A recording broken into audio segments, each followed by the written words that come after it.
Hello and welcome back to our channel. I'm so happy to have you here with us today. If you're a returning viewer, thank you for your continuous support. If you're new to our community, a very warm welcome to you. We are glad you've joined us as we dive deep into topics that explore the intersection of spirituality, human nature, and wisdom from ancient teachings. Today, we are going to discuss an intriguing and lesser-known phenomenon. Why do people with heavy karma seem to have stronger tastes, especially when it comes to food? You might be wondering, what does karma have to do with our preferences for spicy, salty, or rich foods? And what's the connection between our spiritual state and our desire for intense flavors or heavy dishes? This might sound like a strange topic, but believe it or not, the answer lies in the deeper principles of Buddhist teachings and how they relate to the mind-body connection. In this video, we are going to explore the fascinating relationship between our karmic tendencies and the way we experience the world, specifically through the lens of taste. The food we crave, the flavors we prefer, and even the way we relate to sensory experiences can provide profound insights into our inner state. We'll also look at how our karmic imbalances can influence not only our food choices, but also our overall mental health, emotional well-being, and our spiritual journey. So, if you've ever wondered why some people seem to have an insatiable craving for extremely spicy or rich foods, or why certain people feel an irresistible pull toward salty, sour, or pungent flavors, keep watching. You might just discover something new about the way your own karma shapes your tastes and desires. The role of karma in shaping our preferences. Before we dive into the connection between karma and food preferences, let's first explore what karma is and how it plays a central role in shaping our experiences. In Buddhist teachings, karma refers to the actions we perform, whether good or bad, and the consequences of those actions. These actions create a karmic imprint that influences our future experiences, our present state of mind, and our interactions with the world around us. Karma isn't just about major actions like killing, lying, or stealing. It also includes our mental habits, thoughts, and emotional responses. When we repeatedly act out of attachment, greed, or desire, we accumulate negative karma. Conversely, when we act out of compassion, wisdom, and kindness, we accumulate positive karma. But karma isn't a simple good or bad scale. It's more complex than that, involving the intentions behind our actions and the consequences they bring. And now, how does this relate to taste or food preferences? The answer lies in how our mind and body are interconnected. In Buddhism, it is taught that the mind and body influence each other in profound ways. Our desires, cravings, and emotional states can manifest physically in the form of taste preferences, as well as other sensory experiences. When we have strong attachments or unbalanced karmic tendencies, these cravings can become intense, leading us to seek out more extreme flavors or sensations.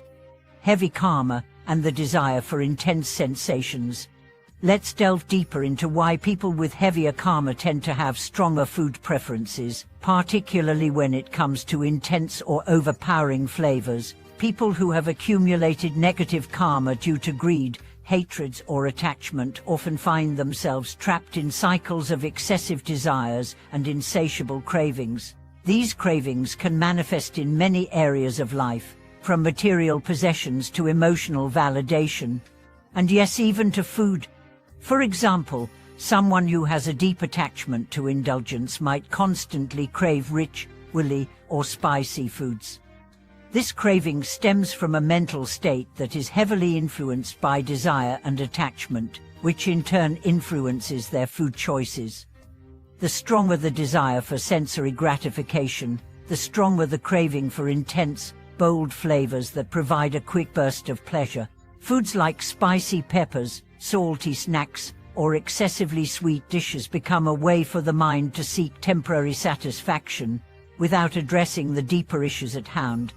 The key here is that people who are caught in a cycle of heavy karma are often seeking external gratification to fill an internal emptiness. This is why their food choices often lean toward intensity. They are looking for something to stimulate their senses and provide a temporary sense of fulfillment. However, this type of craving only feeds the cycle of desire, reinforcing the karmic tendencies that keep them stuck in a state of unhappiness and restlessness. Food preferences as a reflection of internal states. Our food choices can reveal a lot about our inner states and karmic imbalances. When we crave intense flavors or indulgent foods, it's often a sign that we are seeking external sources of pleasure to compensate for something that is lacking or unbalanced within. This is where the connection between karma and taste preferences becomes particularly interesting. The more out of balance our karmic tendencies are, the more extreme our desires, including our food cravings, may become. For example, someone who is constantly stressed, anxious, or emotionally unsettled may be drawn to foods that offer an immediate sense of relief, such as salty or sugary snacks. These foods provide a quick boost of energy or satisfaction, but they ultimately leave the person feeling unfulfilled or guilty, reinforcing the cycle of desire and attachment. Similarly, someone who is caught in a pattern of anger or resentment might find themselves craving spicy or pungent foods, as these flavors can stimulate the senses and provide a sense of excitement or intensity. In this case, the food becomes a way to match the inner intensity of emotions, serving as a temporary escape from deeper emotional or karmic issues. How Buddhism can help transform our food choices. So, what can we do about it? How can we break free from the cycle of heavy karma and extreme cravings? The answer lies in the Buddhist practices of mindfulness, moderation, and compassion. Through these practices, we can begin to transform our relationship with food and our desires, leading to more balanced and harmonious choices. Mindfulness. The first step is to practice mindful eating. This means paying full attention to what we eat, how we eat, and how it makes us feel. When we eat mindfully, we begin to recognize our cravings and understand the emotional or karmic triggers behind them. Mindful eating encourages us to appreciate the food we consume without overindulgence or compulsive behavior. Moderation. Buddhism teaches the practice of moderation in all things. This includes our food choices. By practicing moderation, we can enjoy the flavors we love without letting them dominate our lives.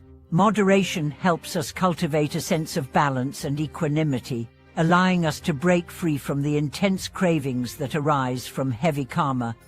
Compassion. Lastly, we can practice compassion not only for others but also for ourselves.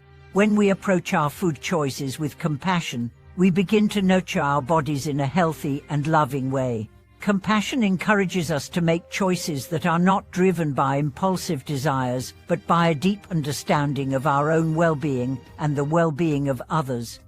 By practicing mindfulness, moderation, and compassion, we can begin to transform our relationship with food and create a more balanced and peaceful mind. This, in turn, helps us reduce the negative karma associated with excessive desires and craving, leading us to greater harmony and inner peace. Conclusion. As we reach the end of this video, I want to encourage you to reflect on your own food choices and cravings. Have you noticed any patterns in your eating habits that reflect your inner state? Are your food preferences tied to emotional or karmic imbalances? By recognizing these patterns, you can begin to shift your approach to food, choosing to make more balanced and mindful choices. Thank you for joining me today in this exploration of the connection between karma and food preferences. I hope this video has shed some light on the ways our internal states influence the way we experience the world, including the foods we crave. If you found this video insightful, please don't forget to like, subscribe, and click the notification bell so you don't miss any future content. Thank you for watching, and I look forward to seeing you in the next video.